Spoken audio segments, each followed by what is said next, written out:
Quand j'avais 11 ans, ma mère m'a offert un télescope acheté dans un magasin de gadgets. Il était vieux, une dizaine d'années peut-être, légèrement rouillé par le temps, mais jamais utilisé. Le soir suivant, je suis allé dans un petit champ et je l'ai utilisé pour observer le ciel.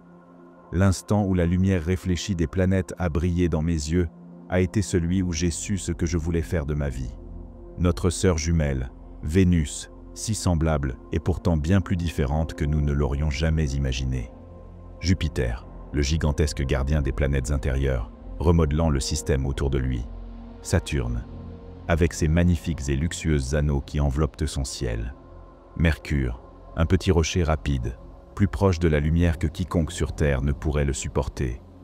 Et surtout, Mars, la planète rouge, un voisin né pour la guerre. Et ce qui serait la prochaine étape sur le chemin de l'humanité, vers les étoiles. J'ai su d'un seul regard que je voulais aider à guider l'humanité sur ce chemin. Je travaille à la NASA depuis plus de 15 ans maintenant, et durant tout ce temps, j'ai vu des dizaines de propositions pour un atterrissage habité sur Mars.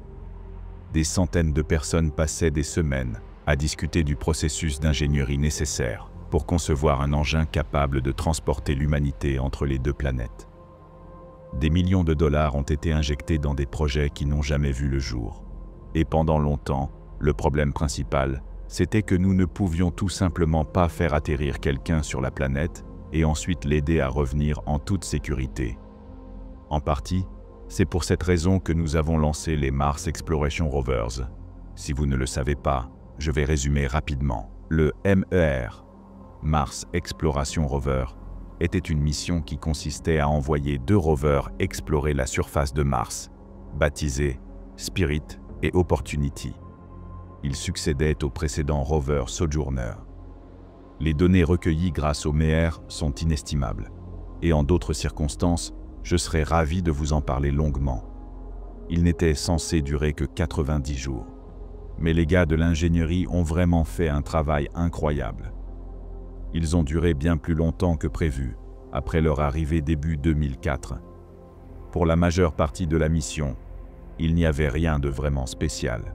Nous avons recueilli autant de données que possible, fait explorer leur environnement au rover, parfois récolté des roches, rien de bien exceptionnel sauf si vous vous intéressez particulièrement aux minéraux martiens.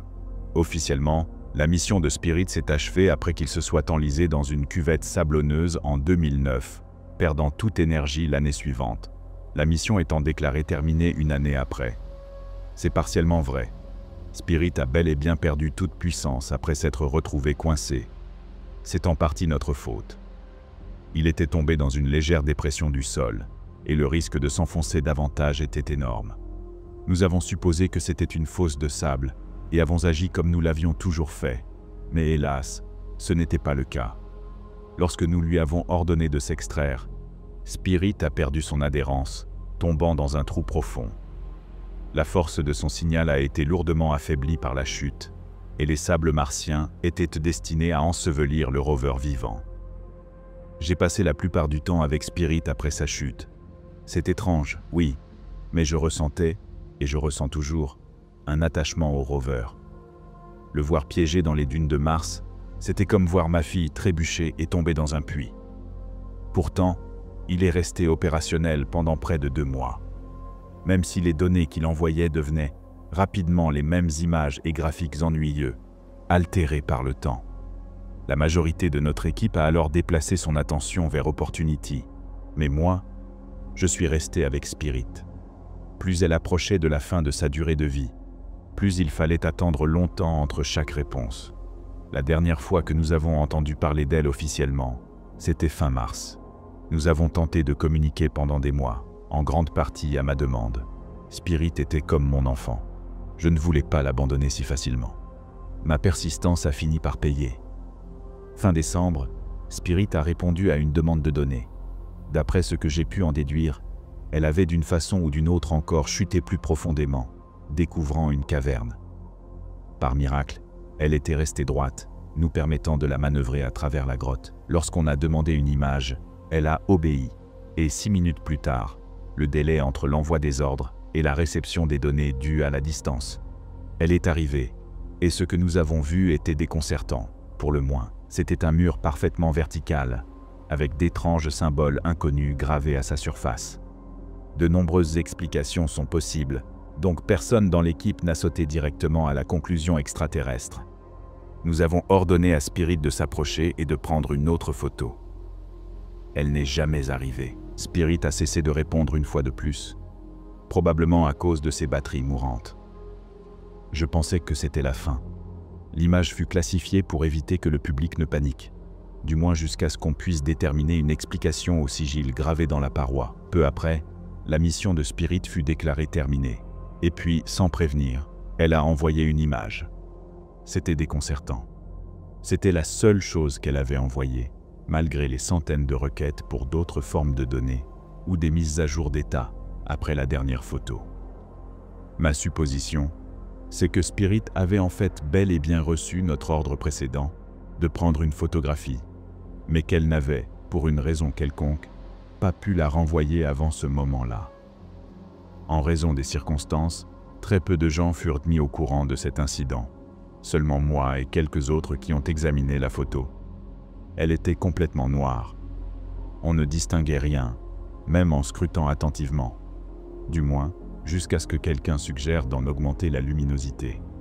C'était toujours presque totalement obscur, mais dans un coin, il y avait 2 points rouges très distincts, dirigés directement vers la caméra. On ne pouvait pas s'empêcher de remarquer à quel point ils ressemblaient à des yeux. En dehors de cela, la caverne était à peine visible, semblant être un endroit très différent de celui que nous avions vu auparavant. Spirit avait dû se déplacer de manière significative, mais où, et surtout comment, reste quelque chose que je ne parviens toujours pas à expliquer. La majeure partie de l'attention s'est portée sur ces 2 points rouges brillants. Ce n'était pas nécessairement une preuve de quoi que ce soit. Plusieurs explications étaient possibles. La caméra avait peut-être détecté de grosses particules de poussière, et à cause de la perte de qualité due à l'éclaircissement, elle paraissait bien plus ronde qu'en réalité. Cela pouvait aussi être le reflet des lumières du rover sur les parois de la grotte. C'est l'explication sur laquelle nous nous sommes arrêtés, mais je savais que quelque chose clochait. Et je pense que mes collègues le savaient aussi. Ce fut la dernière fois que nous avons reçu quoi que ce soit de Spirit. Nous avons cessé d'essayer de communiquer avec elle.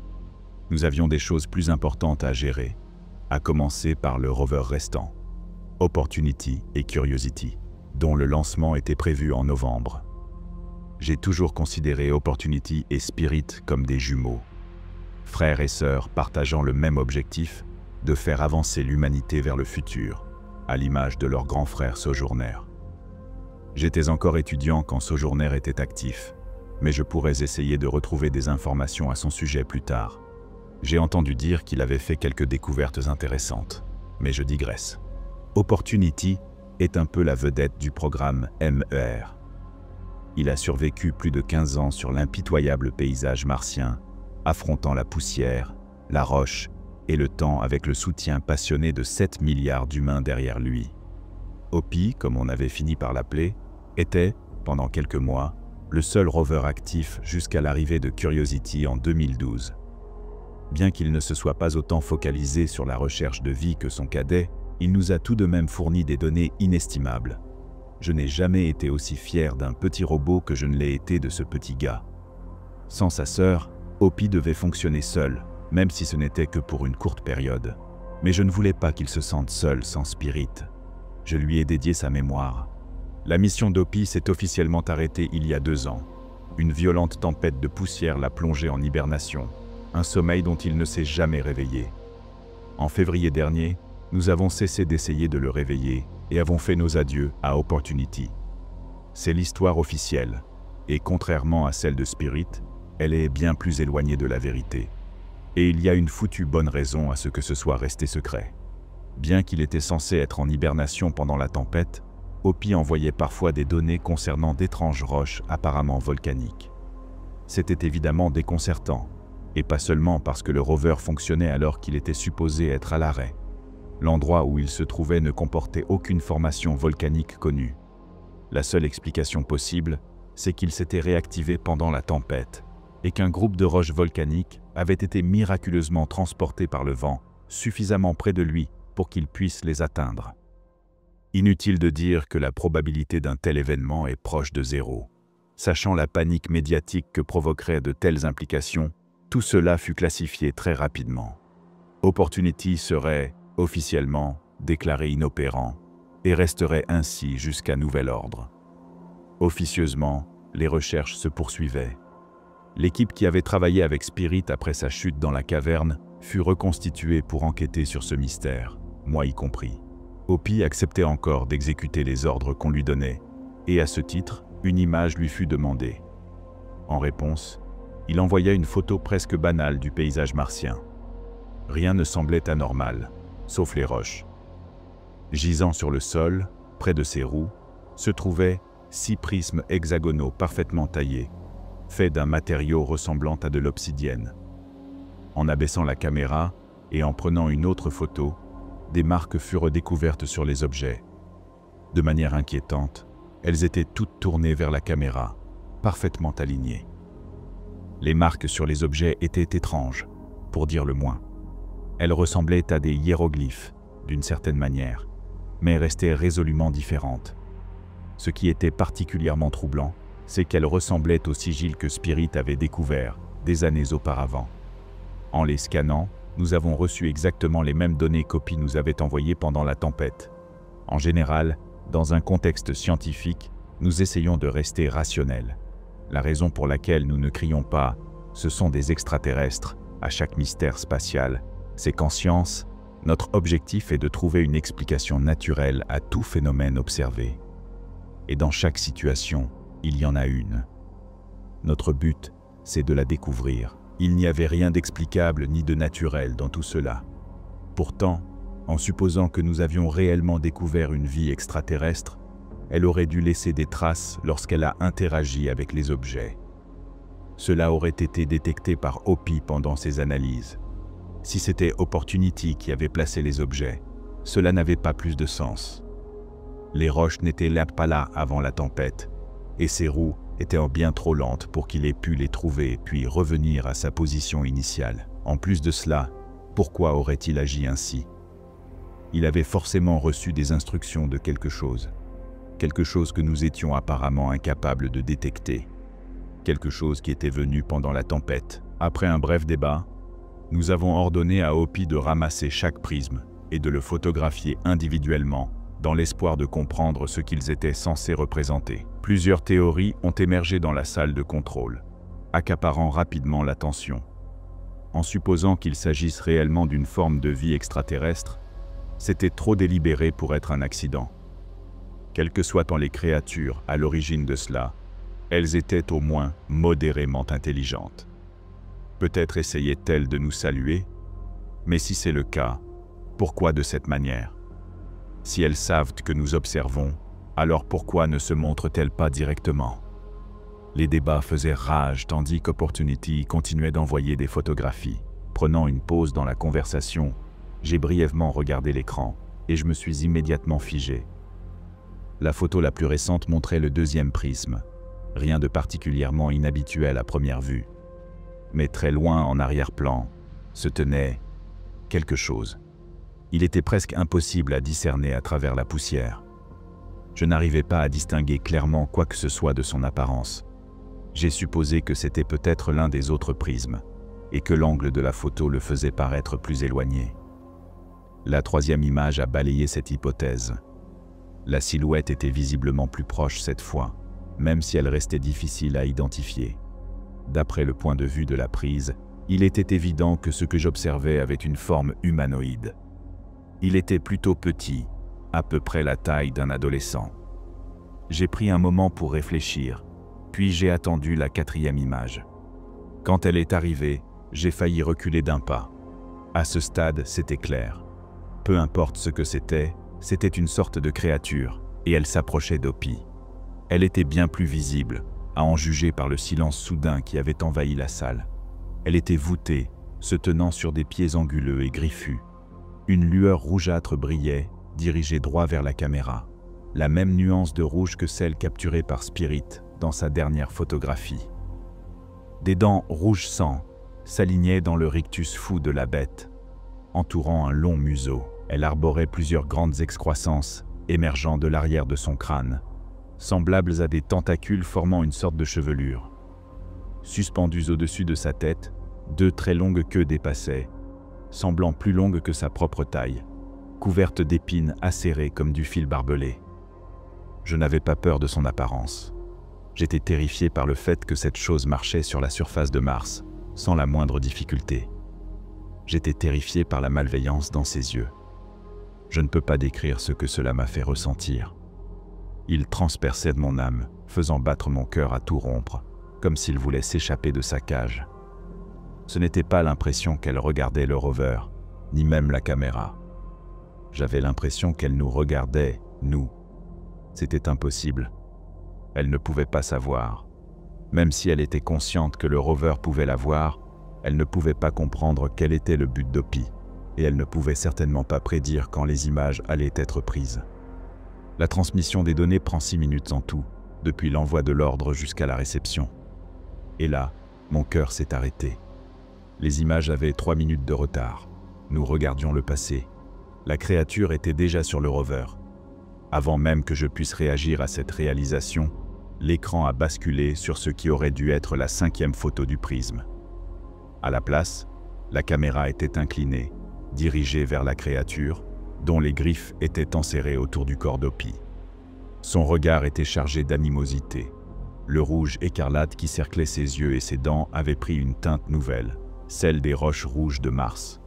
Vu la hauteur de la photo, la créature devait être en train de soulever Hopi. La 6e image n'a jamais été reçue. Opportunity n'a plus jamais répondu à aucune de nos tentatives de communication après l'envoi de cette image. Pour autant que l'on sache, la créature a détruit le rover, laissant Curiosity seul sur la surface désertique. Évidemment, il fut très vite décidé que rien de tout cela ne serait rendu public. En interne, nous étions tous bouleversés. C'était une preuve indéniable de vie extraterrestre, ce que nous avions cherché si longtemps à découvrir. Et pourtant, même si personne ne pouvait vraiment expliquer pourquoi, c'était plus angoissant qu'enthousiasmant. Nous nous attendions à des microbes, pas à un animal, encore moins à une créature intelligente. C'est ce qui me hante le plus. La manière dont ses yeux ont croisé les miens. Il n'existe aucun mot capable de décrire la haine pure qu'il contenait. Ce n'était pas de l'instinct, c'était de la malveillance. Elle haïssait l'humanité, et elle haïssait la Terre. Et elle voulait que nous le sachions. Aussi terrifiante que fut cette expérience, j'ai gardé mon sang-froid du mieux que je pouvais, et j'ai participé à la dissimulation. Je ne pense pas avoir trahi mes principes, ni que la NASA ait eu tort de garder cela secret. En fait, même maintenant, je ne sais pas si je fais ce qu'il faut en vous racontant tout ça. La découverte de la vie sur une autre planète devrait susciter de l'excitation, pas de la terreur. C'est ce que je voulais que les gens ressentent quand on annoncerait cette nouvelle. Et donc, le véritable destin d'Opportunity est resté dans l'ombre. Je connais quelques personnes qui ont tenté d'en parler publiquement, en postant sur Internet, en le racontant à des amis ou à leur famille. Personne ne les a crus, et la NASA le savait bien. Non, ils ne sont pas morts dans un fossé quelque part. Il n'y a pas tant de gens que ça qui possèdent l'éducation et l'expertise requise pour ce genre de travail. Et puis, ce serait encore plus suspect s'ils finissaient tous mystérieusement dans un fossé. Par contre, ils ont bel et bien vu leur salaire sacrément baisser, ça c'est sûr. Alors, pourquoi est-ce que je vous raconte enfin tout cela? Bien sûr, il n'y a aucun risque pour ma vie. Et honnêtement, même s'ils divisent mon salaire par 2, je gagne toujours plus que la famille moyenne. Et j'ai soutenu la décision, j'ai participé à la dissimulation, et je comprends même leurs raisons. Eh bien, c'est à cause de ce que j'ai vu la semaine dernière. À cause de la quarantaine, je passe tout mon temps ici, à la base, à surveiller les relevés de Curiosity. Tout se passait bien, rien d'inhabituel, jusqu'à ce samedi-là. Il était presque minuit quand je l'ai remarqué. Là, sur la dernière photo en date, elle était là, provocante. 6 prismes hexagonaux, tous tournés vers Curiosity.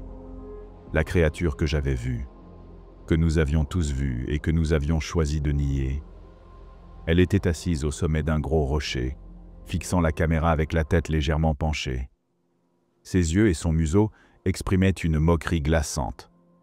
Je pouvais presque l'entendre ricaner. La plupart des autres étaient impartis ou dormaient, donc les décisions me revenaient. Je suis resté là, bouche bée. Ça ne pouvait pas être la même créature. C'était impossible. Curiosity se trouvait à des milliers de kilomètres d'Opportunity. Comment aurait-elle pu parcourir cette distance à pied? D'un point de vue logique, cela devait forcément être un autre membre de la même espèce, mais quelque chose dans ses yeux, ses points écarlates. C'étaient eux. Je les avais vus à travers les yeux de Spirit. Je les avais vus à travers ceux d'Opi. Hésitant, tremblant, j'ai envoyé une nouvelle requête de photos et attendu les 6 longues minutes nécessaires pour obtenir une réponse. Ce qui m'attendait était la créature, souriant de toutes ses dents. Elle faisait un geste vers le sol, juste sous ses pieds. Posée là, se tenaient les prismes, la photo la plus nette de l'ensemble des 6 à la fois. Les sigils inscrits sur leur face étaient aussi visibles que la haine qui brillait dans l'âme de la bête. Je n'ai toujours pas réussi à déchiffrer ce qu'ils signifient. J'ai envoyé une dernière requête d'images, dans l'infime espoir que Curiosity ait été épargnée. Ce que j'ai vu est la raison pour laquelle j'ai finalement brisé mon serment de silence. C'est la raison pour laquelle je vous raconte tout cela. C'est même la raison pour laquelle je pourrais tout révéler, tout ce que je pourrais trouver. Savoir que cette chose existait sur la planète rouge, à quel point elle était intelligente et à quel point elle semblait mépriser l'humanité, cela m'a horrifié au point de vouloir l'oublier. Elle avait rampé hors des profondeurs de la folie, du cœur même de la planète de la guerre. Un seul soldat, capable de déchirer les alliages les plus résistants que nous avions pu créer. Un seul. Et sur la dernière photo, il y en avait des milliers. Si seulement j'avais su dans quel putain de terrier j'étais en train de ramper quand j'ai vu ces choses pour la première fois sur Mars. Eh bien, quand on entre dans ce genre de métier, on sait qu'on n'en sortira pas. On ne quitte pas simplement le monde de l'astronomie après en avoir découvert les merveilles. Non, quand on entre dans ce monde, on en devient une partie, un morceau d'un puzzle toujours plus grand. L'astronomie est une science qui devient ta famille. J'ai vu des choses que j'aurais préféré ne jamais voir, mais je ne peux pas abandonner ma quête de compréhension, mon désir de découvrir tout ce que l'univers a à offrir. Quand je suis devenu astronome, quand j'ai accepté ce poste il y a 17 ans, j'ai compris que ce serait quelque chose que je garderais jusqu'à la fin de ma vie. Et maintenant que ça m'a mené là où je suis, il n'y a vraiment plus de retour en arrière possible. Dès le départ, ce que je croyais être la découverte de la vie extraterrestre sur une autre planète n'était qu'une nouvelle rencontre avec elle, la première apparition des créatures. Je les appellerai martiens, par souci de simplicité et sur recommandation, remonte, d'après mes recherches, à 1971. Malheureusement, c'était lors d'un atterrissage soviétique, et essayer de fouiller dans leur dossier ne m'a mené nulle part jusqu'à maintenant. Je reste dans le noir sur ce point, à part le fait que les Soviétiques étaient au courant de l'existence de vie sur Mars des décennies avant que Spirit et Opportunity n'entrent dans l'histoire. Comment ils l'ont su, j'y reviendrai. Pour l'instant, je continue à chercher ce que je peux, mais l'effondrement de l'Union soviétique rend tout cela énormément plus difficile. Passons maintenant à ce que nous avons découvert, nous, à la NASA. Contrairement à ce que je pensais, Sojourner n'a eu aucune interaction avec les Martiens. En réalité, notre première rencontre a eu lieu lors du programme Mars Surveyor, en 1998. Cette année-là, la NASA a lancé 2 engins, un orbiteur et un atterrisseur. L'histoire officielle, c'est que le Mars Polar Lander a perdu le contact pendant sa descente et que le Mars Climate Orbiter s'est écrasé sur la planète à cause d'une erreur d'unité de mesure. L'engin utilisait des secondes impériales. Comme vous pouvez vous y attendre maintenant, ce n'est pas du tout la vérité. Le lander a continué de communiquer pendant au moins 17 heures, et même si la plupart des archives ont été effacées, j'ai trouvé un rapport en grande partie non censuré. Je ne sais pas qui l'a enregistré, je ne l'ai jamais vu auparavant, mais il contient l'essentiel des informations sur le lander. Voici la transcription. Ceci est consigné. Le programme Mars Surveyor a rencontré une interférence inattendue. L'atterrissage a eu lieu aux alentours de 20h12 UTC, le 3 décembre. Le lander n'a pas établi de communication pendant 34 minutes avant qu'une interaction réussie n'ait lieu. Les images montrent que l'endroit est radicalement différent de ce qui était prévu. Le lander a atterri dans un cratère étroit et profond menant à une caverne. Les sondes n'ont pas répondu. Aucune donnée n'a été recueillie via le lander. L'objet a été soulevé par une force invisible. Le lander cesse toute communication pendant les 23 minutes suivantes. Lors du retour du signal, une image d'un sanctuaire est envoyée. Le sanctuaire semble rituel dans sa conception, sculpté dans un matériau inconnu, probablement de l'obsidienne. La vidéo s'arrête alors pour montrer la photo. La matière moulée et les sigils gravés dans sa surface m'étaient bien trop familiers. Une épaisse couche d'un étrange liquide jaune, visqueux, était étalée sur le sanctuaire. Je ne pouvais pas voir de martiens dans le cadre, mais je savais qu'ils étaient là. La deuxième photo montre une silhouette non identifiée, d'environ 3,12 mètres de haut, à la carrure élancée. L'analyse du département de biologie a conclu qu'il s'agissait d'un animal d'ascendance reptilienne. Et voilà. Voilà cette putain de chose. Fixant directement la caméra, affichant un sourire sadique. Les deux images suivantes sont simplement des clichés plus nets, à la fois du martien et du sanctuaire. Peu importe à quel genre de foutue religion ils adhèrent, ils y sont dévoués corps et âme. Des morceaux de métal, probablement récupérés sur d'anciens atterrisseurs, étaient utilisés comme décoration. Une autre silhouette similaire apparaît, mesurant légèrement moins, 3,06 mètres. Les deux figures s'agenouillent devant le sanctuaire. Les communications cessent pendant 49 minutes. Lorsqu'elles reprennent, le lander a été déplacé en arrière, lui offrant une vue dégagée. Une autre figure se tient devant l'autel, la tête baissée. Elle se tourne ensuite vers la caméra. Celle-là était étrange. Des marques étaient présentes sur ses écailles, dont nous parlerons plus tard. Les quelques images suivantes sont juste des plans supplémentaires de cet individu spécifique. Étrangement, celui-là n'exprimait aucune malveillance.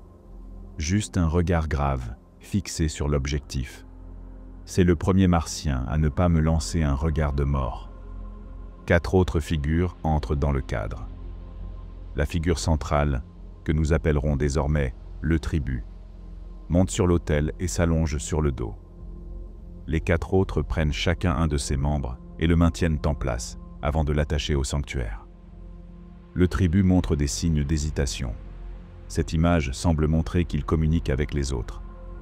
Les 4 figures quittent la scène, laissant le tribut seul. 9 minutes passent avant qu'une silhouette n'entre dans le cadre et fixe la caméra. Je ne vais pas mentir. J'ai presque arrêté là. Ses yeux, je les connais. Spirit les connaît. Opie les connaît. C'était comme si cette putain de chose me poursuivait. Mais ça, c'était dans le passé, bien avant que Spirit n'entre en contact. Mon cœur s'est mis à battre plus vite en la voyant, mais j'ai continué. La voix off se coupe, ne laissant que les photos s'enchaîner comme une vidéo. Le tribut semblait agité, presque anxieux, tandis que la grande créature faisait un pas en arrière, son regard toujours rivé sur la caméra. De ses 2 mains, elle les posa sur le corps du tribut, traçant les marques avec ses griffes. Avec un sourire écœurant, ses griffes pénétrèrent les écailles du tribut, lacérant sa chair. Il n'y avait pas de son, mais l'expression du tribut passa de la peur et du désespoir à la pure agonie. Je ne vais pas entrer dans les détails ici, pour le bien de votre santé mentale. Mais le tribut fut rapidement éventré avec une efficacité impitoyable, éclaboussant le sanctuaire de sang jaune. Il est resté en vie longtemps, mais a fini par succomber à ses blessures. Les incisions suivaient les symboles inscrits sur son corps. Une fois l'acte terminé, le monstre se releva de l'autel, ses yeux n'ayant jamais quitté l'objectif. Puis, d'un seul coup, il réduisit le lander en miettes, mettant fin au signal. Le reste du rapport traite des implications et de la dissimulation totale qu'il allait falloir orchestrer. La première fois que j'ai vu ça, j'étais sans voix. Si ces choses étaient capables de massacrer les leurs aussi sauvagement, Ça n'augurait rien de bon pour de futures interactions. Après ça, je ne savais plus où chercher. Les Soviétiques savaient quelque chose. Ils avaient fait quelque chose. Mais le sort du lander ne me donnait aucun indice sur ce qu'ils avaient réellement fait. J'ai dû chercher ailleurs, et mes recherches m'ont finalement conduit à quelque chose de totalement nouveau. Une mission entièrement hors des radars, jamais révélée au public, sans parler de ce qu'elle avait découvert. Il s'agissait d'un rover, conçu pour poursuivre les investigations sur les découvertes du lander, et ce petit aventurier n'avait même pas de nom. J'ai décidé de l'appeler Journey. Ça me semblait injuste qu'un rover ne soit réduit qu'à une statistique. Journey a été lancé secrètement le 29 janvier 2000. Sa destination était la même que celle du lander. Ses caméras étaient bien plus avancées. Elles étaient capables de transmettre un véritable flux vidéo en direct, plutôt que de simples images statiques. Elle s'est posée à la mi-février, se dirigeant rapidement vers l'endroit où le lander s'était écrasé. Il n'existe aucun rapport officiel sur cette mission, seulement des vidéos et des photos. Pendant les 3 premiers jours, elle n'a fait que voyager, pour finalement trouver le sanctuaire tard dans la nuit du 3e jour. Le sang avait séché à présent, ne laissant que peu de traces du massacre précédent. Journey a continué d'explorer le sanctuaire, découvrant de plus petits hôtels et des roches d'obsidienne très familières. Pendant une grande partie de l'enregistrement, aucune forme de vie n'était visible. Finalement, Journey a emprunté un couloir étroit et sinueux avant d'atteindre une vaste pièce ouverte. Suspendues au plafond rocheux, des dizaines de plantes bioluminescentes diffusaient une lumière bleutée, certaines plus pâles que d'autres. Le sol en dessous était recouvert d'une herbe rougeâtre et terne. Journey s'est immobilisée un instant, comme si elle contemplait la vue. De petites lianes émergèrent de l'herbe, portant des fruits bulbeux. Prudemment, elle s'est approchée de l'un d'eux, l'a effleuré pour l'examiner. Il avait une couleur bleu océan et une forme étrange, entre la poire et la banane. Journey n'avait pas la dextérité pour en retirer la peau sans l'endommager, je suppose, alors elle l'a simplement reposé au sol avec précaution. En empruntant un autre passage, elle est entrée dans une pièce un peu plus petite mais très similaire à la précédente. Au lieu des fruits en forme de poire, cette pièce semblait réservée à la culture d'un gros fruit ressemblant à une pastèque, différent seulement par ses couleurs, un mélange de teintes évoquant la mangue. Cette pièce était une impasse, donc Journey a fait demi-tour. Les pièces suivantes étaient du même acabit, chacune contenant un seul type de fruit. Ce n'est que lorsque Journey est arrivée face à un immense ravin souterrain que les choses ont changé. La petite ouverture débouchait sur un gouffre immense, dont les murs étaient ornés de balcons et d'embrasures de portes jusqu'au sommet. C'était indéniable, un village martien souterrain. Journey s'est arrêtée un moment, comme émerveillée par la scène, et j'imagine que ses opérateurs l'étaient aussi, déplaçant simplement la caméra pour observer tout ce qu'elle pouvait. Le champ de vision de Journey a capté plusieurs créatures errantes, offrant la vue la plus nette et détaillée que j'avais jamais eue d'eux. Un martien en particulier s'affairait autour des débris du lander, essayant de le réparer en le combinant avec un autre engin non identifié. Mes yeux se sont illuminés quand Journey s'est lentement approchée, révélant plus clairement le drapeau fortement effacé de l'URSS. Les Soviétiques étaient bel et bien venus ici, mais comme on pouvait s'y attendre, leur appareil avait été victime de la vie hostile présente. Malgré le danger évident, Journey a continué d'avancer jusqu'à ce qu'on puisse voir le reflet dans les yeux du martien. Comme pour le tribut, celui-ci, je vais l'appeler le mécano, différait du regard habituellement haineux de ses congénères. Il avait plutôt une expression de curiosité enfantine, jouant et tirant sur les morceaux de métal. Lorsque le mécano a finalement remarqué Journey, il s'est simplement assis pendant que le rover approchait, bras tendus. Le mécano a pressé ses deux queues contre le rover, ce que j'imagine être une salutation, avant de retourner à son ouvrage. Ce qui m'a le plus fasciné, c'est que la plupart des Martiens ayant interagi avec Journey l'ont fait de manière positive. C'est surréaliste de les voir agir de manière si joviale envers quelque chose qu'ils avaient détruit avec tant de joie. En s'enfonçant davantage dans le village, le rover a trouvé un petit étang d'un bleu glacé. Une analyse rapide a confirmé qu'il s'agissait bel et bien d'eau. et d'une pureté incroyable, en plus. Une herbe rouge luxuriante entourait la mare. Le mécano est arrivé par derrière, se couchant rapidement sur le ventre pour observer Journey. Leurs regards se sont croisés autant que l'on peut fixer une caméra. L'émerveillement dans ses yeux me rappelait moi, des années auparavant, cette excitation, ce besoin de savoir. Cela m'a presque fait oublier ce que je les avais vus faire. Presque, si ce n'était pour ce qui est arrivé ensuite. L'attention du mécano a été soudainement détournée, peut-être par un son fort, et Journey a suivi 6 minutes plus tard. À ce moment-là, la majorité des Martiens avaient quitté les lieux, seuls quelques retardataires s'attardant encore, et un nombre encore plus réduit empruntant un large chemin. Journey les a suivis, lentement mais sûrement. Le sentier la mena dans une grande pièce, rappelant le sanctuaire, mais en apparence plus raffinée et plus sacrée. Des centaines de Martiens étaient rassemblés, tournés vers l'autel où siégeaient ces yeux que je connaissais trop bien. À travers la foule, j'ai aperçu le mécano, sans doute en train de parler à celui que je suppose être leur chef. Ce dernier s'est ensuite élancé vers l'entrée, repérant Journey avant d'esquisser un large sourire. Le rover, sans défense, a été soulevé et transporté jusqu'à l'autel, posé sur le côté pour observer. Il voulait que nous voyions ça. Le mécano a tenté de s'éclipser, mais le chef l'a attrapé et l'a ramené de force, le poussant sur l'autel. Je savais ce qui allait se passer, et je ne voulais pas le voir. J'ai détourné les yeux, retenant mon souffle, priant pour avoir tort. Mais j'avais totalement raison. Quand j'ai de nouveau regardé 1 minute plus tard, son cadavre était méconnaissable, mutilé au point d'en perdre toute humanité. C'était barbare. Comment une société aussi intelligente pouvait-elle commettre des actes aussi horribles? Journey a tourné ses caméras vers la foule en liesse, et une nausée m'a envahi. Ils n'étaient pas tous en train de célébrer, certes, mais ceux qui restaient silencieux étaient largement minoritaires.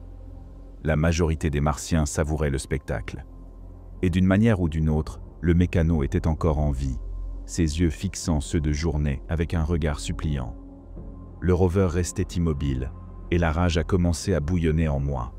Ces opérateurs laissaient faire, ils laissaient faire ça.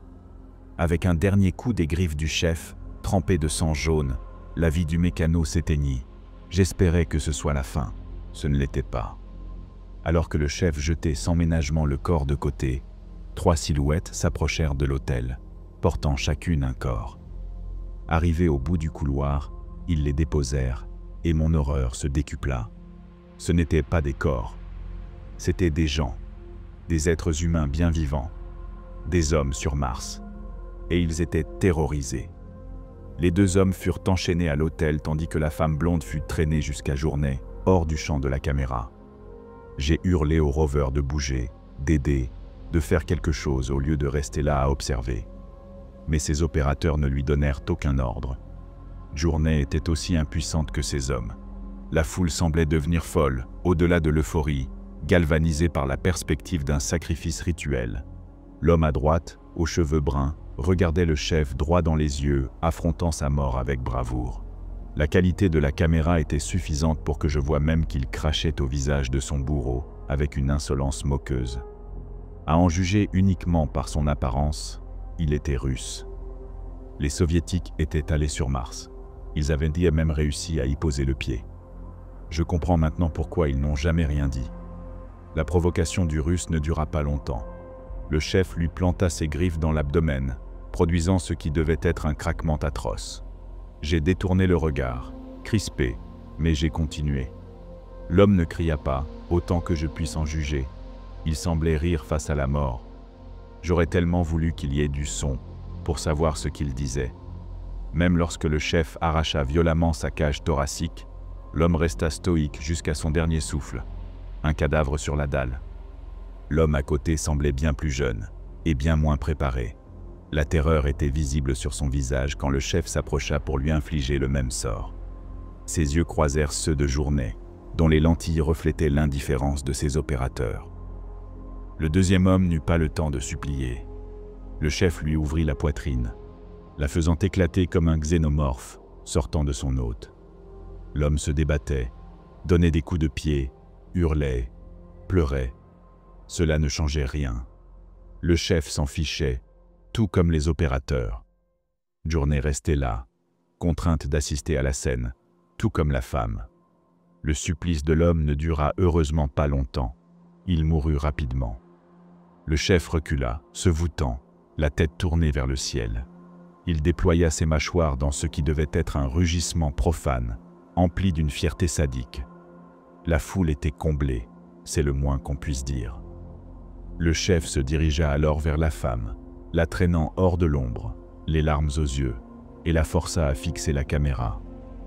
Elle secoua la tête, refusant quelque chose, mais sa résistance fut interrompue par la queue tranchante du chef qui lacéra son dos. Elle s'écroula, le sang coulant abondamment, avant de se relever péniblement, son visage vidé de toute émotion. Elle dit quelque chose, son corps tremblant, avant que le flux ne se coupe. La fin de journée, la première fois que j'ai vu ça, j'étais bouleversé, j'étais terrifié, j'étais furieux. Je n'ai même pas essayé de réfléchir à ce qu'elle avait dit. Le lendemain, j'ai tout revu, me préparant à retranscrire. Ce n'est qu'à ce moment-là que mon intérêt s'est éveillé. Le chef voulait qu'elle dise quelque chose. C'était très clairement du russe, une langue que je ne parle pas, encore moins au point de la lire sur les lèvres. J'ai fait de mon mieux et... Eh bien, il n'y a aucun doute. Je dois découvrir ce que les soviétiques ont trouvé. Je dois découvrir ce qu'ils ont fait. Je suis trop profondément impliqué maintenant. Et bordel, je sais probablement déjà assez pour que je sois en réel danger désormais, surtout avec tout ce que je viens de révéler. Mais le monde doit savoir. Vous devez savoir ce qu'elle a dit. C'est entièrement de notre faute. Mon grand-père est mort en 2007. Il avait exactement 70 ans. Il était assez âgé pour avoir vu l'alunissage en direct, en 1969. Presque tout le monde qui a vu ces images a été émerveillé par la perspective que nous, en tant qu'espèce, avions atteint la Lune, un lieu que nos ancêtres croyaient hors de portée. Même aujourd'hui, cela remplit les gens d'un sentiment d'émerveillement, d'admiration devant la résolution de l'impossible. Mon grand-père était le seul homme que je connaissais qui ressentait autre chose. Un pressentiment lui disait que quelque chose de terrible rôdait dans les étoiles et qu'en posant le pied sur la Lune, nous avions ouvert une porte vers la folie. Après tout ce qui s'est passé jusqu'à maintenant, je suis enclin à le croire. Cette folie, bien sûr, ne se trouvait pas sur la Lune, mais sur notre plus proche voisine, Mars, le dieu romain de la guerre. Parfois, je me dis à quel point ce nom est devenu approprié avec le temps.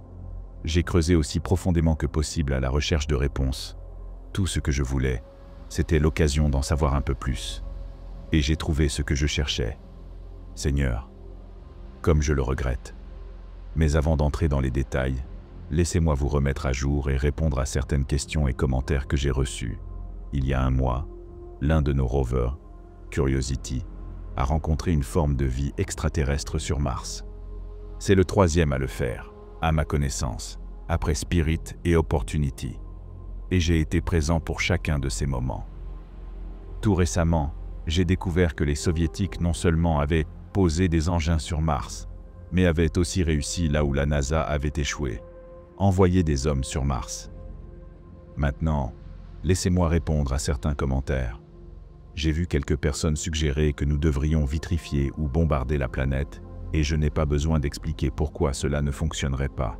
Nous avons déjà du mal à envoyer des rovers sur Mars, alors des armes nucléaires, n'en parlons pas. De plus, ces créatures se sont adaptées à la vie en surface, donc je doute que la radiation ait beaucoup d'effet sur elles, surtout si le Soleil lui-même ne leur fait rien. Il nous faudrait une arme bien plus puissante que ce que nous possédons actuellement. Certaines personnes ont aussi suggéré que peut-être nous étions les intrus, et je ne sais pas quoi dire à cela. Bon sang, peut-être que nous le sommes pour certains d'entre eux, mais ils semblent avoir une vendetta spécifique contre nous. D'autres ont mentionné qu'ils construisaient peut-être une fusée. Je suis enclin à être d'accord, après ce que j'ai vu. J'espère juste qu'ils échoueront. Je vous expliquerai cela plus tard. Maintenant que tout cela est dit, laissez-moi vous raconter ce que j'ai découvert. À mon grand désespoir, les Soviétiques ont fait un sacré bon boulot pour dissimuler leur mission. Tellement bien que presque tous les dossiers sont perdus ou détruits. Presque tous. Quelques rares documents subsistent, et avec un peu de fouilles et de pots de vin, J'ai réussi à en consulter certains. La plupart sont lourdement censurés, à l'exception d'un élément central, que j'étais sincèrement heureux de découvrir.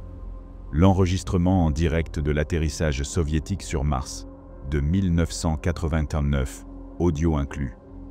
Je ne peux pas publier la vidéo, car cela attirerait presque assurément l'attention. C'est pourquoi je ne vous ai jamais montré autre chose que mes publications. Mais je peux parfaitement vous en faire la transcription. La transmission commence depuis la coiffe du module de descente, alors qu'il approche de la surface martienne.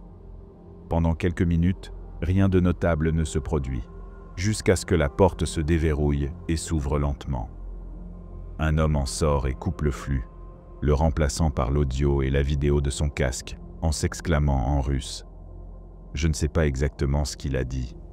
Il fait alors face à la capsule, assez grande, d'où sort une femme, Stella Zolina, si les archives sont correctes, celle qu'on a vue dans l'enregistrement de journée. Elle est visiblement bien plus jeune, 10 ans plus jeune en fait. Mon estomac se noue, en pensant au temps qu'elle a passé captive là-bas. Les deux commencent un bref échange. « Atterrissage » demande-t-elle. « Oui, on l'a fait. Commandant, vous m'entendez? On est à la surface. » répond l'homme avec un enthousiasme rayonnant. La femme s'écarte pour laisser sortir le reste de l'équipage. C'est un groupe assez important, composé de 7 personnes. 2 hommes que j'ai reconnus dans la vidéo de journée sont parmi eux. Grâce aux documents, je sais qu'ils s'appellent Maxime Durov et Yakov Tsellner. Les 6 membres d'équipage se rangent en ligne, tandis que l'opérateur de la caméra les filme un par un, admirant la détermination et l'héroïsme de son équipe. « Yakov, tu vois ça? J'arrive pas à y croire. » dit un cosmonaute, Sergei Tchernov. Yakov, l'homme en pleurs de la vidéo précédente, sort de formation et regarde autour de lui avec émerveillement. 2 autres le rejoignent. « On est des héros. La fierté et la joie de millions de gens. Comment je pourrais y croire ?» répond Yakov. La deuxième femme, les documents l'identifient comme Natia Letova, rentre dans la capsule avec Maxime et un homme nommé Luchok Turbin, selon les mêmes sources. Il ne reste alors que Damian Poltanov, le caméraman. Les 30 premières minutes du film sont plutôt calmes. L'équipage discute de sa fierté, de son excitation, installe l'équipement et recueille des échantillons. Yakov prend un drapeau soviétique depuis le module et part avec Sergueï à la recherche d'un bon endroit pour le planter. Faites attention et revenez dans 10 minutes. Pas plus, ordonne Damian. Yakov rigole et continue son chemin. Je pouvais presque sentir Damian lever les yeux au ciel. Il entre dans la capsule, et les 10 minutes suivantes ne sont qu'attente. Évidemment, ni Yakov ni Sergueï ne revinrent. « Yakov, qu'est-ce que vous foutez ?» demande Luchok, agacé. Pas de réponse. « Yakov? Sergueï ?» Rien d'autre que le silence. Répondez, Yakov. « Ici, Sergueï, vous me recevez ?» La voix de Sergueï est médusée, contrastant avec son ton habituellement affirmé. « On a trouvé une structure. » Luchok se tourne vers Damian avec une expression confuse. Natia n'a aucune réponse à donner non plus, si tant est qu'elle ait remarqué. « Explique, Sergueï. » C'est une caverne, profonde. Impossible d'en voir le fond.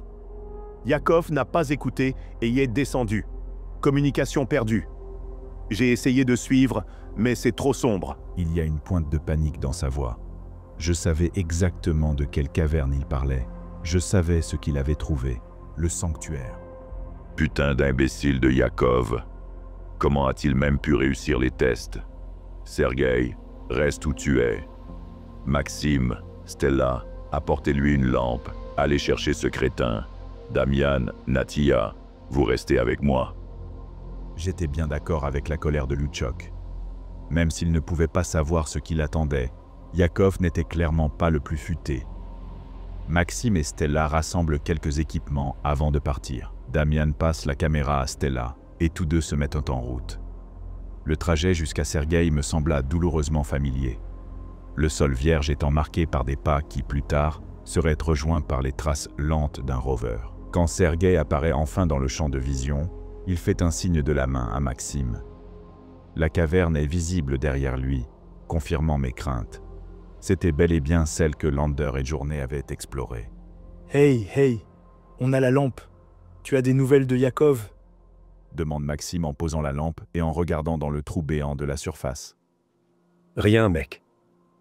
Même pas de parasite. Cet idiot doit être complètement paumé. Je lui ai dit de pas y aller. Au moins j'ai gardé le drapeau. Sergueï désigne le drapeau soviétique dont le mât est fermement planté dans le sol. Une fierté nationale brille dans ses yeux. Je vais rester ici. Ne vous perdez pas. Et restez en contact avec moi ou Luchok. Maxime se place près du drapeau, se tenant droit à ses côtés, alors qu'il flotte au vent. Stella vient avec moi alors? Parfait. Sergueï ricane et lance un regard à Stella qui soupire. Dans tes rêves, Sergueï. Le remballe-t-elle. Luchok, on est au niveau de la crevasse. Tranchée d'environ 3 mètres de diamètre, Maxime reste en haut pendant que Sergueï et moi descendons pour retrouver Yakov. Ça va, commandant? Autorisation accordée. Allez-y, tous les deux. Ne vous perdez pas. Répond Luchok. Et sur ces mots, Sergueï et Stella s'enfoncent dans la caverne. Maxime tient la lampe et ouvre la voie, Stella le suivant de près. Par moments, elle se penche pour ramasser une pierre ou un peu de poussière. Ce n'est que lorsqu'elle découvre un prisme d'obsidienne à 6 faces qu'elle reparle. Viens voir ça. Sergueï se retourne et s'approche d'elle, jetant un œil à la roche qu'elle tient dans sa paume. C'est quoi ce bordel? Je sais pas. Maxime, Luchok, vous nous recevez? Appelle Stella, mais aucune réponse. À en juger par le terrain, ils sont presque arrivés au sanctuaire. Merde. Pas de signal. Trop profond. Des nouvelles de Yakov? Non, toujours rien. Essayons de... Sergueï est interrompu par un hurlement strident. La première fois que je l'ai entendu, je suis tombé de ma chaise de peur. C'était un cri incroyablement fort, inhumain, teinté de douleur et de panique.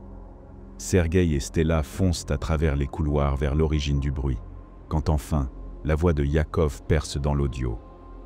Il hurle, complètement incohérent, jurant violemment et haletant, juste avant qu'il ne le trouve, près du sanctuaire. Sur le sol, un martien plus petit gît sans vie, la tête éclatée par une pierre que Yakov serre encore dans sa main.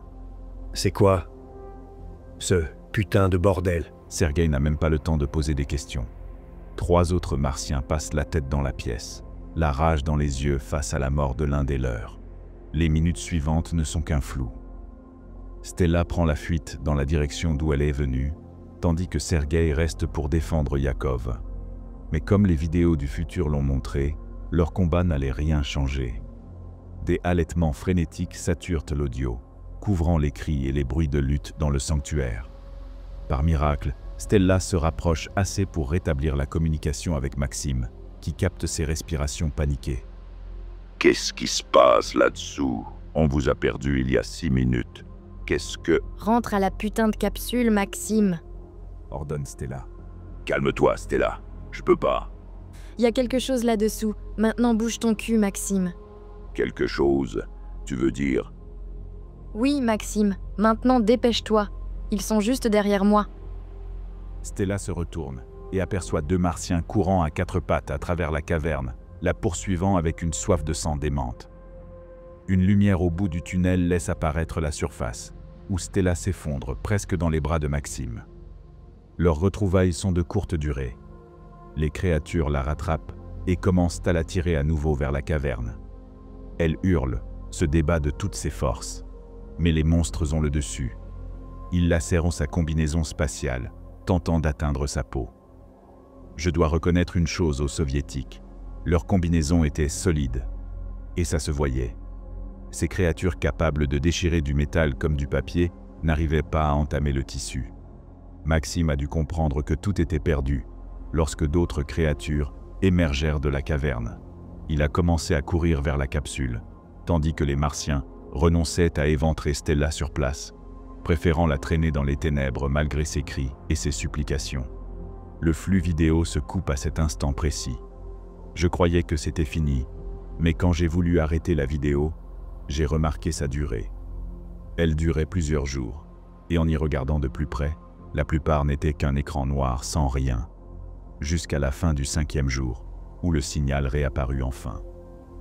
Stella est assise dans une sorte de cellule, tenant la caméra entre ses mains, l'objectif pointé vers son visage.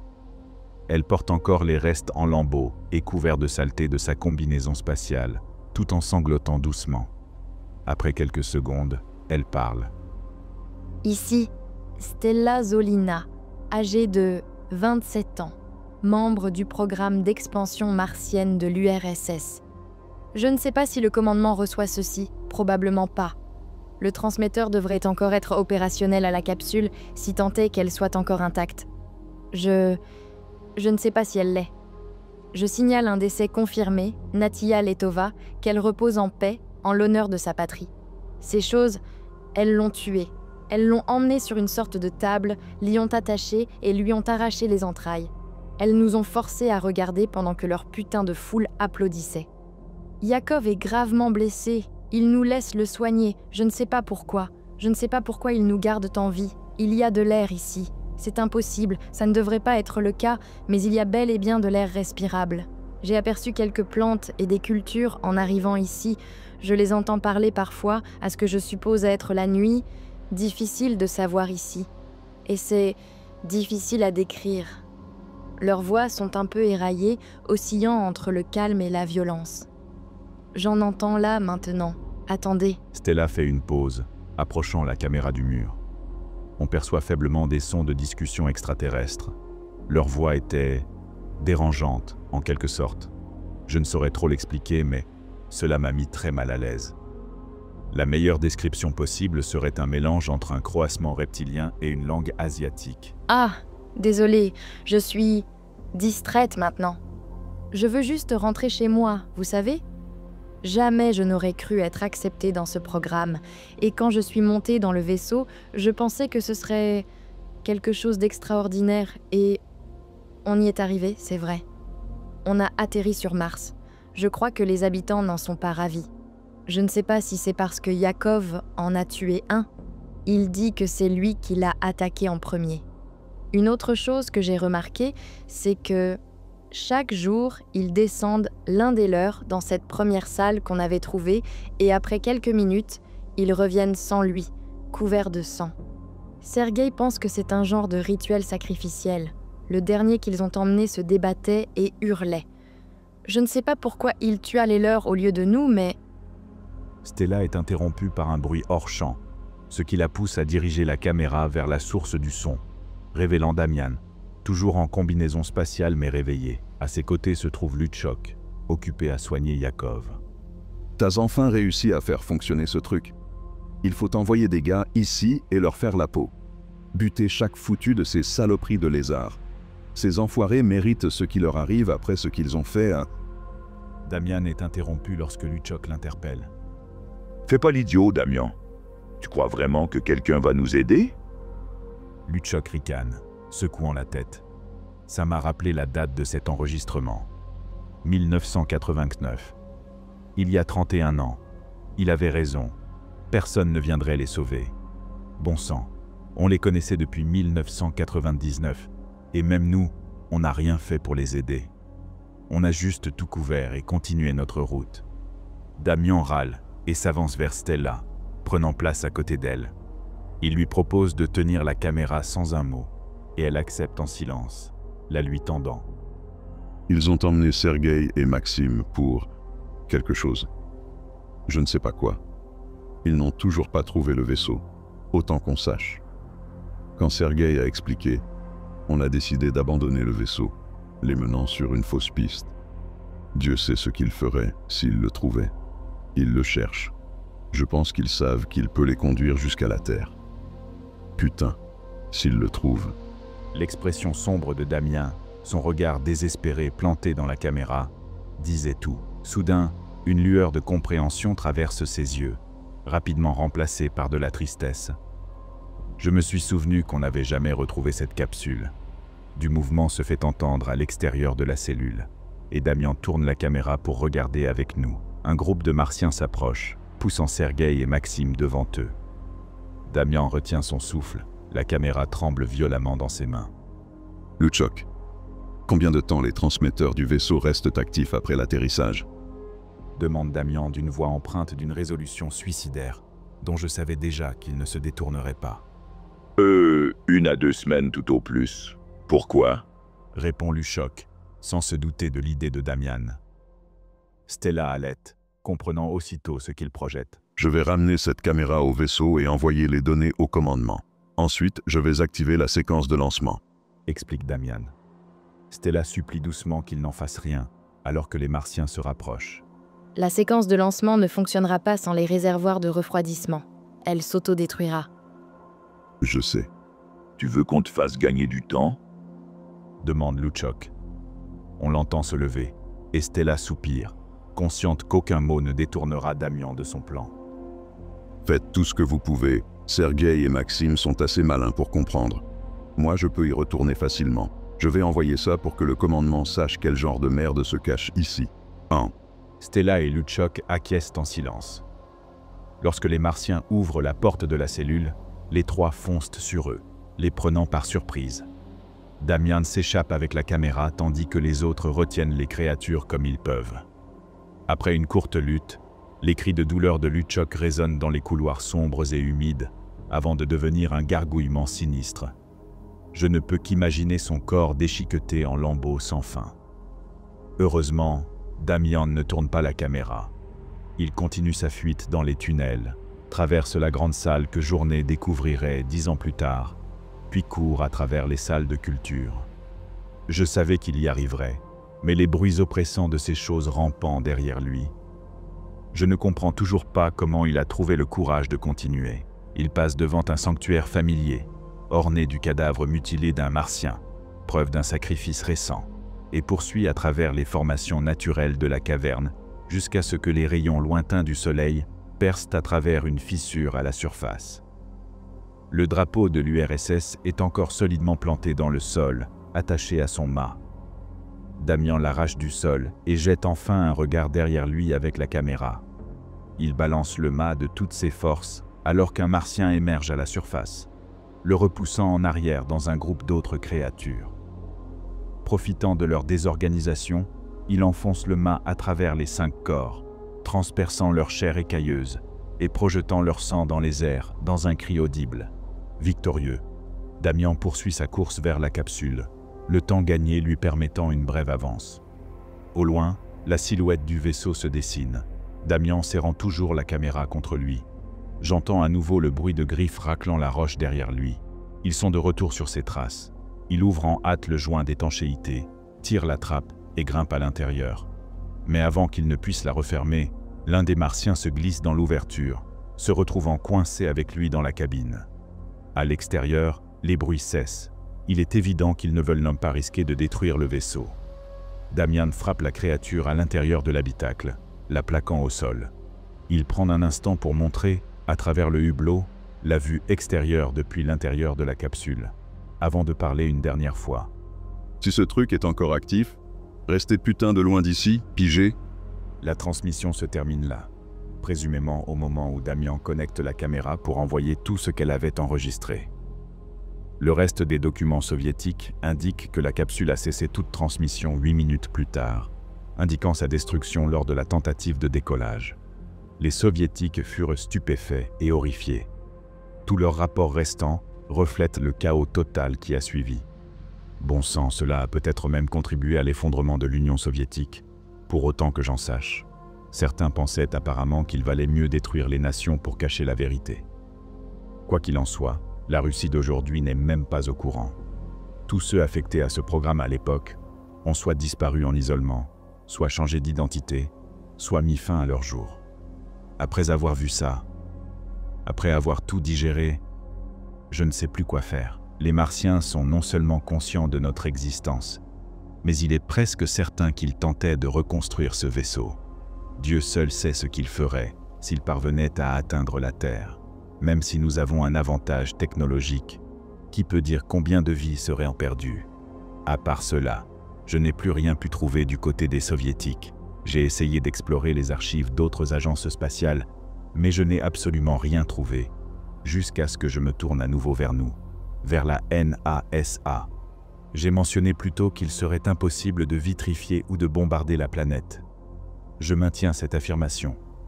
Vous voyez, j'ai fini par comprendre pourquoi la NASA continue d'envoyer des rovers sur Mars. Pourquoi nous persistons à envoyer là-bas des machines que ces créatures pourraient potentiellement détourner contre nous?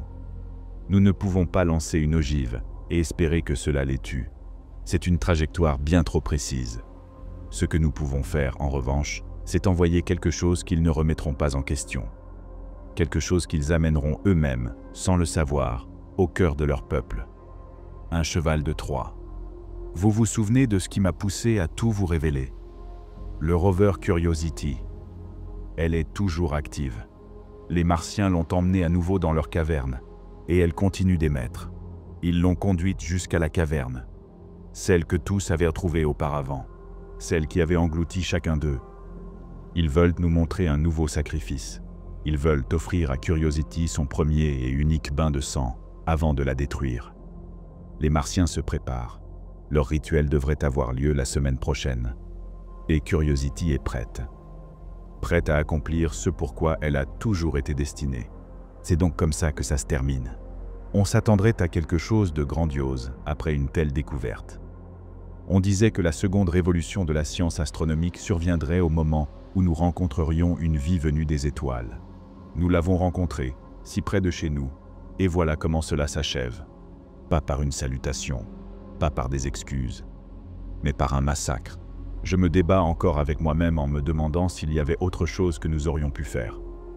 Parfois, je me dis, si Yakov n'avait pas tué ce Martien, serions-nous dans cette situation? Ou bien, ces hostilités étaient-elles inévitables? Est-ce que cela aurait pu se terminer autrement, avec deux espèces unies face au ciel? Je ne le saurai jamais. Personne ne le saura jamais. Il est trop tard pour faire demi-tour, pas seulement pour moi, mais pour nous tous. Et savoir si nous avons fait ce qu'il fallait, c'est encore une autre question. J'ai bien peur que ce soit mon dernier message sur ce sujet, alors laissez-moi mettre les choses à plat une dernière fois avant de commencer. Au cours du dernier mois, je me suis retrouvé mêlé à la découverte d'une vie sur Mars et aux horribles implications de leur hostilité. Je ne comprends toujours pas la majorité de ce que j'ai vu. Je pense que ce sera aux générations futures d'en démêler le sens. Nous n'avons jamais déchiffré leur écriture, ni même pris le temps d'étudier leur langage. La culture martienne est quelque chose qu'un autre comprendra un jour. Leur cycle quotidien de massacre, cette étrange bonté affichée par certains d'entre eux, nous ne saurons jamais ce que tout cela signifie. Et c'est notre faute. Je ne sais pas si nous avons fait ce qu'il fallait. C'est à vous d'en juger. D'abord, un bref récapitulatif. Je suis un scientifique travaillant à la NASA, et j'ai été témoin de plusieurs de nos rencontres avec les énigmatiques reptiliens que nous appelons les Martiens. Ces créatures sont responsables de la destruction de Spirit et d'Opportunity, deux rovers que nous avons envoyés en 2004. J'ai découvert par la suite que nous les avions déjà rencontrés auparavant, une fois avec un atterrisseur et une autre fois avec un rover secret que j'ai baptisé Journey. Les enregistrements de Journey ont prouvé que les Soviétiques avaient non seulement atterri sur Mars, mais avaient également réussi à y envoyer des êtres humains. En creusant cette piste, j'ai obtenu une vidéo complète des événements. Plus inquiétant encore, cela confirmait une théorie que j'essayais désespérément d'ignorer. Les Martiens tentèrent d'atteindre la Terre. Après avoir publié cela, j'ai découvert qu'un de nos rovers, Curiosity, avait été capturé par ces créatures, et qu'elle détenait peut-être la clé de la survie de l'humanité. Et maintenant, ce qui s'est passé depuis. Le rover Curiosity était équipé d'un compartiment caché, que même ses ingénieurs ignoraient. À l'intérieur, plusieurs toxines et explosifs, tous extrêmement puissants et de taille minuscule. Vous voyez, au cas où elle serait capturée, nous avions prévu un plan. Par chance, les Martiens l'ont ramassée et emmenée dans leur ruche, exactement comme nous l'avions anticipé. Curiosity fut laissée dans la salle du sanctuaire, pendant que les créatures se préparaient à leur cérémonie. Et c'est là que nous avons dû décider. Curiosity était capable de les anéantir. Les toxines détruiraient rapidement les structures cellulaires et se dissolvaient entièrement dans l'eau. Les explosifs, eux, avaient été placés à des endroits stratégiques, rendant la ruche vulnérable à une détonation à distance, destinée à sceller leur sort. 25 personnes ont décidé du destin d'une espèce intelligente. Je n'étais pas parmi elles, et je n'envie aucun des hommes et femmes qui ont dû faire ce choix. Le vote fut serré, 14 pour, 11 contre, mais au final, la décision fut prise. Nous devions suivre le plan. Curiosity descendit lentement vers le secteur agricole de la ruche, perçant parfois un fruit pour y injecter du poison létal à notre discrétion. Les Martiens qui la remarquaient n'y prêtaient en guère attention, même lorsqu'elle entra dans le centre névralgique. De là, elle atteignit toutes les sources d'eau qu'elle put trouver, les arrosant de toxines. Une à une, chaque étendue d'eau fut imprégnée de poisons mortels. Une fois ingérée, la substance visait de nombreux systèmes corporels, plus que nécessaires au cas où leur biologie serait radicalement différente, pour les éteindre rapidement, aussi indolore que possible. À d'autres endroits, elle déposait un des explosifs microscopiques.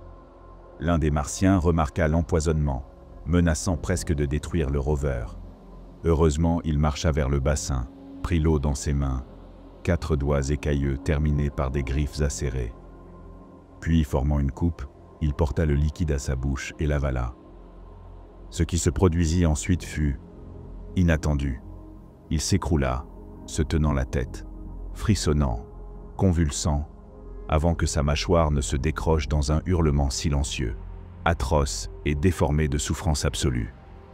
Il donna des coups de pied dans le bassin, se fracassa contre le sol, ses gestes saccadés, rappelant ceux d'un accidenté vasculaire. Curiosity continua simplement sa route, impassible face au supplice qui s'abattait sur la créature. La majorité de l'équipe resta tout aussi froide. En jetant un dernier regard en arrière, la caméra montra le Martien, dont les hurlements avaient attiré d'autres, se fracasser le crâne contre la paroi rocheuse, éclaboussant de sang la pierre dans une tentative désespérée d'échapper à la douleur. Finalement, il tomba à genoux et s'effondra, mort sur le sol de la caverne. Nous avions craint que les toxines ne soient inefficaces. Elles l'étaient bien trop. Mais peu importait. Elle avait une mission à accomplir. Nous avions une mission à accomplir. Poursuivant son chemin à travers tunnels et cavernes, elle rencontra une résistance lorsqu'un individu que nous supposons être un prêtre surgit, la fureur dans les yeux. Il se jeta sur le rover, prêt à l'abattre. Nous n'avons pas eu le temps de réagir à cause du délai. Mais nous n'en avons pas eu besoin. La chance était encore de notre côté. Le prêtre s'érafla sur une extrémité de Curiosity, permettant au poison de pénétrer dans son organisme. Nous n'avons pas regardé cette fois. Apparemment, cela suffisit à plonger la majorité des Martiens dans une peur révérencieuse envers Curiosity. Plus aucun n'osa s'approcher d'elle, lui laissant le champ libre à travers les tunnels. En s'enfonçant plus profondément, elle découvrit un groupe de créatures rassemblées autour d'une grande fleur en éclosion. Elle ressemblait à une rose, à ceci près qu'elle arborait une teinte étrange de rose, légèrement grisée. Un petit Martien, sans doute un enfant, était assis au sommet. La foule était trop captivée pour remarquer Curiosity entrer dans la pièce suivante. Cette pièce, elle était simplement à couper le souffle. Elle s'ouvrait sur une vaste étendue, s'étirant sur des centaines de mètres dans toutes les directions. La majeure partie de la salle était occupée par un lac souterrain, dont l'eau reflétait les cristaux scintillants accrochés au plafond, eux-mêmes reflétant le regard de Curiosity dans l'eau en contrebas. Impossible de déterminer la profondeur du lac. Nous ne pouvions pas risquer de l'approcher davantage. La meilleure estimation, plusieurs centaines de mètres d'une eau limpide et parfaitement pure, plongeant jusqu'à la croûte de Mars. Il s'agissait très certainement de leur principale source d'eau. Et la décision fut prise d'y verser la majeure partie des toxines restantes, en gardant quelques doses en réserve, au cas où. Après cela, Curiosity fit demi-tour, repassa par la salle de la fleur et rejoignit le centre névralgique. C'est là qu'elle fut repérée par Leader. Je savais que c'était lui. Je le savais, même au regard lointain qu'il portait. Je pense que le reste de l'équipe l'a reconnu aussi. Leader fonça vers le rover avec rage, le souleva et le porta grâce à sa force colossale. Derrière lui, de nombreux Martiens le suivirent avec obéissance. L'heure de leur rituel était venue. La grandeur de la salle du lac pâlissait en comparaison du temple, qui avait été considérablement agrandi et embelli depuis la fin des années 90. Des centaines, voire des milliers de sièges étaient disposés sur le dallage délicat, chacun sculpté pour correspondre à la stature martienne. gravés dans chaque siège d'obsidienne, des symboles similaires à ceux inscrits sur les prismes que nous avions vus auparavant. Alors que Leader s'avançait vers le centre, les Martiens affluaient par les nombreuses entrées, prenant place sur les trônes finement taillés. Le sanctuaire central était orné d'ossements humains distincts, tous brûlés, façonnés en motifs méconnaissables de gloire, célébrant leur mort. Curiosity fut placé sur une grande dalle pour l'empêcher de s'échapper, tandis que Leader attendait les sacrifices. Par l'entrée principale, arriva un groupe de Martiens vêtus de capes en tissu rugueux, probablement confectionnés à partir de combinaisons spatiales soviétiques récupérées. Ils poussaient 5 individus aux yeux bandés, dont seuls 2 opposaient encore une quelconque résistance. Les 3 autres avançaient d'un pas résigné, comme s'ils avaient déjà accepté l'inévitable. Ils atteignirent l'autel élargi, et un à un, les tribus furent contraints de s'allonger sur la pierre, bras et jambes écartés, enchaînés aux extrémités. Curiosity zooma sur les préparatifs, révélant l'extrême minutie du rituel en cours. Les prêtres effectuaient des gestes rapides mais fluides, clairement rodés au mouvement de cette cérémonie. Nous avons hésité à déclencher les explosifs pendant leur préparation. Mais nous avons préféré attendre, les dispositifs restant prêts à être activés à tout moment. Ce serait la dernière chose que nous verrions des Martiens, alors j'imagine qu'on ne voulait pas gâcher l'instant. Une fois les tribus prêts, Leader saisit l'un des plus gros os posés contre l'autel. Il le montra à la foule, qui accueillit son geste par un silence assourdissant de ferveur contenue, puis le tint devant l'objectif de Curiosity. Il le serra fermement, plantant son regard brûlant de haine dans l'objectif, avant de se retourner d'un coup sec et d'abattre l'os sur le crâne du sacrifice le plus à gauche, fendant les écailles pour révéler la chair molle, nappée de sang. Leader continua de frapper l'arrière du crâne avec le bout émoussé de l'os, aplatissant la tête et se couvrant de sang à chaque coup. Cela dura plusieurs minutes, la foule, au loin, visiblement en liesse. Comme toujours, je pouvais distinguer une poignée d'individus isolés dont les visages trahissaient le même dégoût que le mien. Finalement, Leader termina le sacrifice, posant l'os ensanglanté sur le cou du défunt. Il se pencha pour saisir un second os, puis se dirigea vers la victime à l'extrême droite, l'un des prisonniers qui s'était débattu. Leader exhiba à nouveau son arme à la caméra, s'assurant que Curiosity fixe longuement et intensément le gourdin. D'un seul coup, il transperça la poitrine de sa cible, ouvrant une large plaie au centre de l'abdomen. Le tribut hurla et se débattit contre les chaînes, sans effet, alors que Leader enfonçait l'os dans la plaie béante et l'agitait comme on remue une soupe. C'est à ce moment-là que la plupart d'entre nous détournèrent les yeux. Pas moi. Je gardais les yeux fixés sur ce qui se déroulait. Un rappel à moi-même que nous faisions ce que nous devions faire. S'ils étaient capables d'infliger une telle torture aux leurs, alors face aux humains, qu'ils haïssaient avec tant de véhémence, ils devaient être arrêtés. Vint ensuite le prisonnier du milieu. Pendant que nous débattions de l'opportunité d'activer les explosifs et d'abréger l'horreur du rituel, Leader entama ce que je pense être une sorte de prière ou de récitation. Cela dura un moment, la foule reprenant ses gestes et ses mots comme un seul homme. On en a assez vu. Entendis-je murmurer. Je ne répondis rien, même quand la victime centrale fut rapidement éventrée par les griffes acérées de Leader. À ce stade, c'en était trop pour nous tous. Je regardais, le cœur lourd, alors que Curiosity recevait l'ordre de déclencher les explosifs. Pendant les 6 minutes de délai nécessaires à l'activation, Leader désigna les 2 sacrifices restants, puis pointa Curiosity du doigt, comme pour la provoquer. Il ne fit aucun geste, se contentant d'attendre notre réponse, comme s'il voulait que nous choisissions qui mourrait ensuite. Ce que nous n'avons jamais fait. Le temps s'égrena, Leader de plus en plus impatient, inconscient de ce qui allait arriver. Et puis, soudainement, le flux vidéo bascula au blanc alors que les explosifs faisaient leur œuvre, se propageant dans les galeries comme prévu. Le signal de Curiosity fut perdu, présumément détruite dans la détonation. Et voilà, c'était fini. Juste comme ça, tout était terminé. Cela m'a paru terriblement anticlimatique, parce que ça l'était. Je suis incapable de décrire le vide que cela a laissé en moi. Je pensais que nous verrions quelque chose de nouveau venant d'eux, juste avant leur fin. Mais plus que tout, C'est la perte de Curiosity qui m'a touché. Ce n'était pas comme avec les autres rovers, morts dans la poursuite de la connaissance. Curiosity avait peut-être sauvé le monde. Elle avait accompli ce que nous devions faire, et elle serait perdue pour cela. Personne ne connaîtrait la vérité sur sa disparition, reléguée à une simple panne système qui n'a jamais eu lieu. Le monde resterait aveugle à son sacrifice. C'est cela qui m'a le plus bouleversé. Après cela, il ne restait plus grand-chose à faire. Les fichiers furent effacés, les archives supprimées ou purement et simplement détruites. Les enregistrements vidéo du passé furent brûlés et réduits en cendres. Des paiements furent effectués pour acheter le silence. De nombreuses démissions s'ensuivirent, moi y compris. Je ne pouvais plus continuer à travailler, à scruter les étoiles, en sachant tout cela, et qu'on m'attende malgré tout à me concentrer sur le banal. Je ne pouvais tout simplement pas. Je suis sûr que vous comprenez. J'ai gardé le contact avec certains collègues, mais pour moi, c'était terminé. J'ai patiemment attendu l'annonce de l'échec de Curiosity, mais elle n'est jamais venue.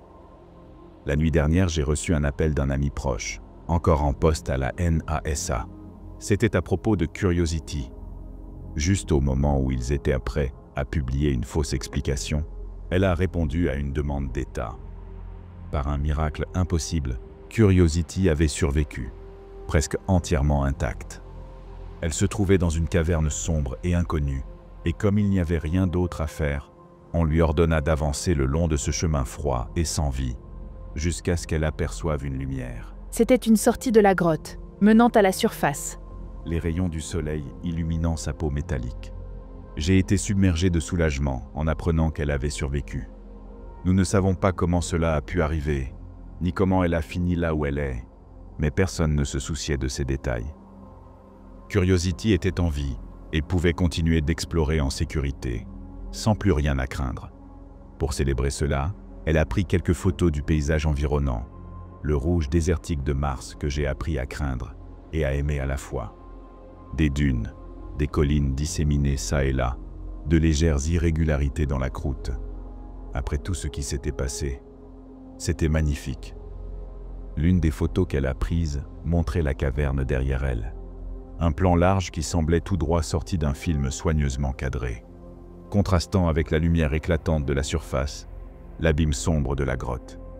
Je ne pouvais pas détacher mes yeux de cette image. Elle me stupéfiait par la perspective de triomphe qu'elle véhiculait. Curiosity, fièrement debout, il n'y a qu'une chose qui a gâché ce moment. Les dizaines de points rouges carmin qui nous fixaient depuis l'obscurité.